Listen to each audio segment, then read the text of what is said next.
His was a charmed existence, the future king's brother, a returned war hero. But now he's turned from popular prince to public pariah, and the man who was once second in line to the throne, now a royal no more, just Andrew. Stripped of his titles and stripped of his home too, although not immediately. Andrew Mountbatten Windsor won't leave Royal Lodge, his 30-room mansion in Windsor, until after the new year. This is a scandal that's evolved into a vortex, with a gravitational pull strong enough to entrap an entire institution. How long have you known about Andrew and Epstein? The King heckled just 4 days ago. And today, Downing Street said the Prime Minister fully supports the King's decision to take away his younger brother's titles. What there is no power to remove, though, the lasting impact of this picture on the collective memory. A man who was then a prince and a girl who was then 17 years old. Introduced, she says, by multi-millionaire paedophile Jeffrey Epstein. Virginia Giuffre said she had sex with Andrew on 3 separate occasions. I won't stop fighting. I will never be silenced until these people are brought to justice. Claims she maintained up until taking her own life earlier this year. Claims Andrew has always strenuously denied. Along the flag-draped streets of Windsor, the feeling is the right move by the King, eventually. Do you think the royal family have acted fast enough on this? I think the Queen should have done something sooner. But obviously, she's passed now, and I think Charles has acted really well. Well, I think it was inevitable, and I think it's probably right. Do you think it's come soon enough? Possibly not. I love the royal family, and I believe maybe because he's done something bad, he should be forgiven. You think he should be forgiven? Yes. I think he should. I'm a Christian, so I think he should be forgiven. He says that he's done nothing wrong. Yeah. And so hasn't actually said sorry. Yeah, I know. But he's human, isn't he? It's about time. I think it's shocking that he's still holding a title. Do you think this has changed the public's perception of the royal family forevermore now? Not forevermore, no. Not if it's dealt with. I think it needs to have a line drawn under it and say, right, that's him, we're separate. There's no one above the law. This was an act of damage limitation by the King, protection of the institution over the family member for whom the weight of scandal had just become too much. However, this has not been a quick decision. There are still grave concerns that it took just so long for the palace to act. It's understood that the King wanted to be right, not be rushed, and had to ensure that such a historic decision was both legally and constitutionally correct. But it's also an attempt to regain trust and credibility. Those are two things which have been hit hard over recent years, say royal historians. The monarchy's position depends entirely on public acceptance and support. That is very, very threatening. And the fact that people are beginning to ask, or were beginning to ask, what was known within the palace and within the royal family and when, who finances what, that could be a slow burn danger, I think, to the monarchy. While Andrew moves into a private home on the Sandringham estate, his ex-wife Sarah Ferguson, who has lived with him in recent years, will make her own living arrangements. Their children will retain their titles as princesses, but it emerged today what Andrew will retain, his place in the line of succession. Today the government said they had no plans to pass a law formally removing him. Some of their own MPs, though, think this is a moment to rethink the role of the royals in the modern age. I trust this is a point in history. I trust this is a turning point. I think it has called for greater scrutiny and accountability of what ultimately the sovereign grant going to the royal household and paying for things. What does it actually pay for? I think there are lots of questions that the public would rightfully ask of anybody in a position of privilege. And it seems at this point, why should the royal household be separate from that? Today, the Met Police acknowledged they consider reviewing the actions of some of their officers who worked with Andrew in the light of recent media reports. The palace may want to draw a line under this scandal. It may not be up to them. And Paul is with me now. So is there any prospect of an investigation? Well, look, the Metropolitan Police had again and again said they will not investigate the prince. In January 2015, a year after Virginia Giuffre alleged the abuse in a US court, and more than a decade after she claimed that she was first introduced to Andrew, her allegations are picked up in the UK and are sent to the Met. She's interviewed by the police, but they decide not to investigate. The Met Police say, quote, it is not the appropriate authority. In 2019, after Jeffrey Epstein's death, the Met Police again reopen its case, but again decide not to investigate. And in 2021, she filed a civil lawsuit against Andrew. I was almost said Prince Andrew then. And again, the Met say they will look into it, and again, they decide not to investigate. Right, so if the royals wanted to draw a line, it's not a solid line yet. No. And the truth is, as recent history has showed us, this just isn't up to them. Look, just last week, the king went to Rome. He prayed for the first time. A king, the head of the Church of England, goes to Sistine Chapel. He prays with the head of the Catholic Church. This is meant to be a moment to echo through history. On the front pages, it's not the king, it's not the Pope, it's Prince Andrew. The palace has done a job here of damage limitation. The problem for them is, though, that the royal blood still runs through that prince. Should this story evolve any further, it is unimaginable that even despite not having a royal title, the royals don't get a mention. Paul McNamara. Well, earlier I spoke to the royal historian and author Andrew Lowney, who's written an unauthorised biography on Andrew Mountbatten Windsor, and I asked him why he thinks the former prince became as morally bankrupt as he depicts him in the book. And I think he was given no boundaries as a child. He wasn't disciplined. He knew he learnt to get away with things, and that's conditioned him all the way through his life. But it is strange because his siblings are very different, have a very different approach to life. Very pleasant, whereas he almost is deliberately difficult when he meets people, and it's just an odd thing. Someone described him as the runt of the litter. It is one of those strange things. I suppose, sometimes children are different. I mean, he was special and different, wasn't he? In that he was a prince. Yes, but I mean, he's nothing if he's not a prince. And actually, he's described himself as a prince first, a naval officer second, and a husband third. But that's all he can define himself as. I mean, that's why I think Royal Lodge was so important to him. It was his last bit of status. It's why he loves getting out in his Knight of the Garter robes. We have repeatedly asked the Metropolitan Police on the sexual misconduct allegations, whether they are investigating, why they're not investigating. No one wants to go there. No one wants to investigate a royal, and so they say, we looked at it, there's nothing there. Maybe public opinion will now persuade the authorities to actually take this seriously. What do you make of this announcement in terms of how final it might be? The palace is presumably hoping this will draw a line under the whole matter.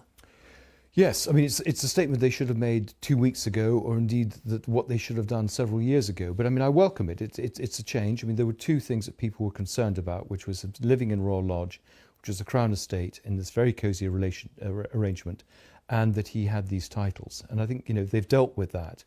I think the public mood in some ways has been hasn't totally been assuaged by that. I think there are now questions, particularly the Giuffre's family has raised, about whether he should actually be investigated.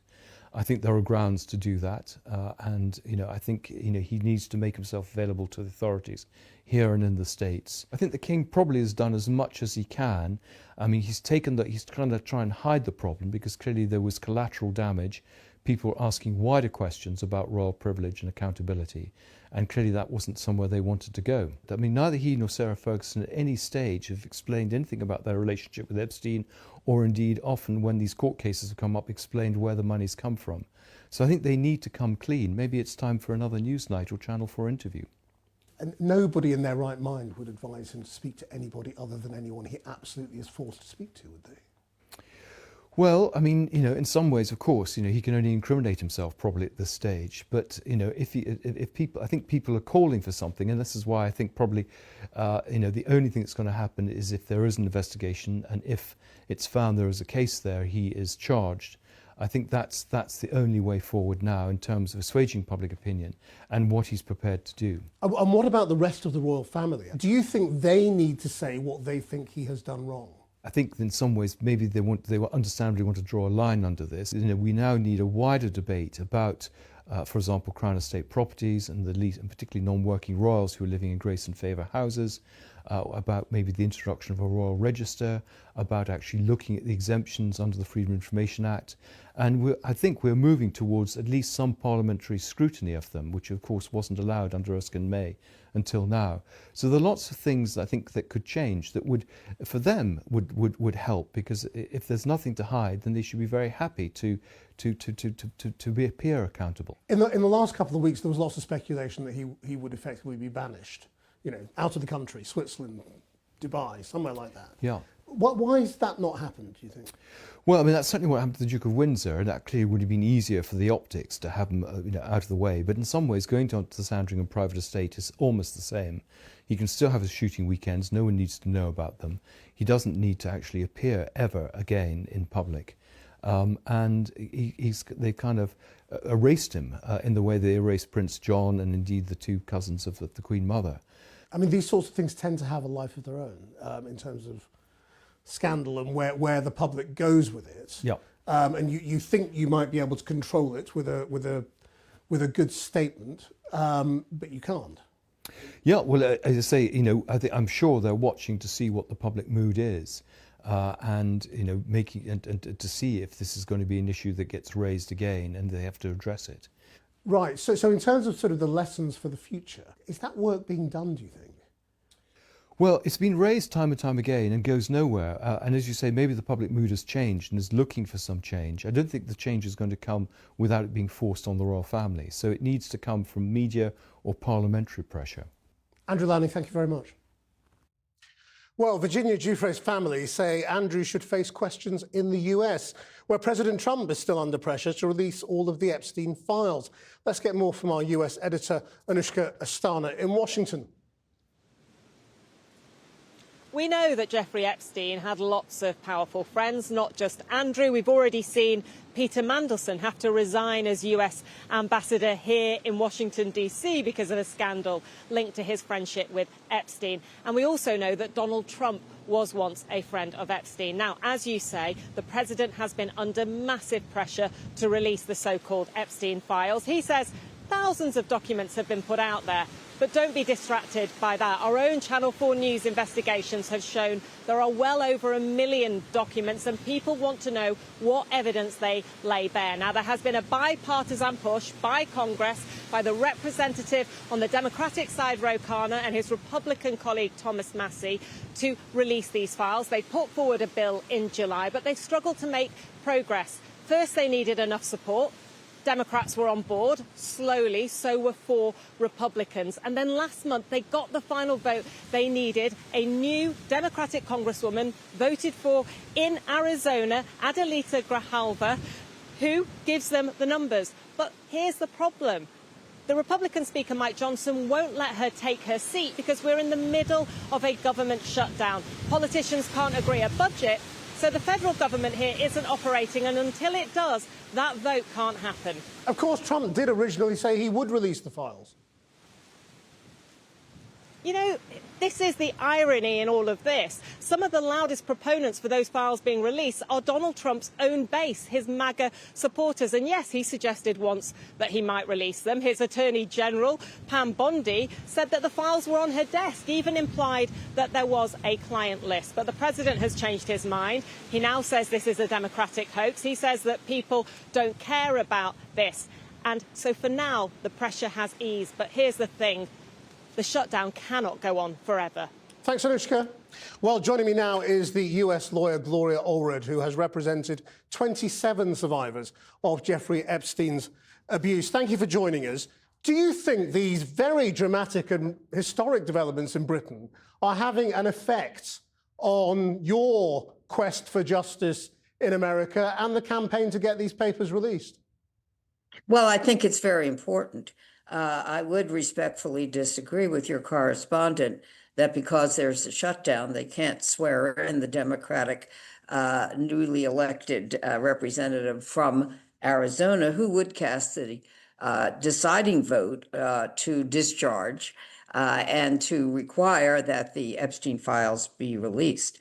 Because the speaker could do that, even though there is a shutdown, but he's giving that as a reason as to why he can't. But moving along, I do think there is some momentum because of what has now happened to the man formerly known as Prince Andrew.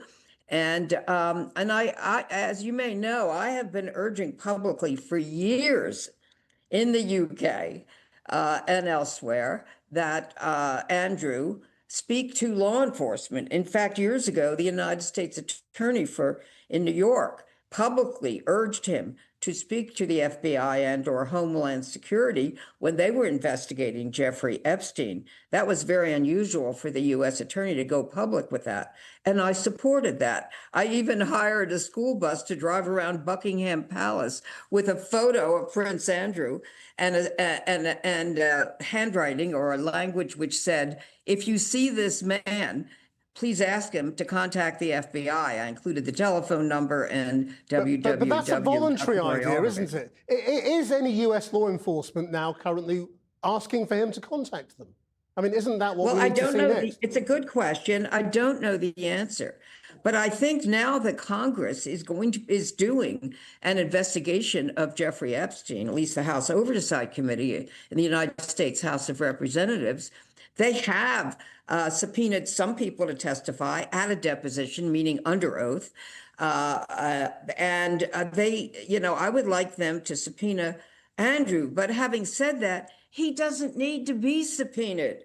He doesn't need to be compelled. He could just volunteer to testify before the House of Representatives. I'm sure they would like to have him and hear what he has to say. After all, he was at a crime scene. That is Jeffrey Epstein's home in New York. That doesn't mean he committed a crime. It doesn't mean that he observed a crime taking place. But children were being sexually trafficked from there and also sexually abused there. And since he stayed as a guest of Jeffrey Epstein there and also at some other residences of Jeffrey Epstein, he should tell what he observed, who was there, who was at the parties, were the young women there, what were they doing, all of that. And that would be good PR for him, but more importantly, it would help the victims, the survivors, to get to the truth of who else might have been able to conspire. There's a big contrast, though, isn't there? By the way, Britain is admittedly very late getting its house in order, and there have been consequences for those people who knew Epstein, in comparison to what's going on in America, where there don't seem to be any consequences for anyone. Well, Andrew could help to move this forward. Anyone who may have ever been present at a crime scene where children were being exploited should come forward with information about that. And they shouldn't have to be subpoenaed. They shouldn't have to be forced. They could just say, you know what, maybe I have information that would help, maybe I don't, but I'll let the authorities decide that. And they want to know information from anyone who might have been there, so I'm going to come forward.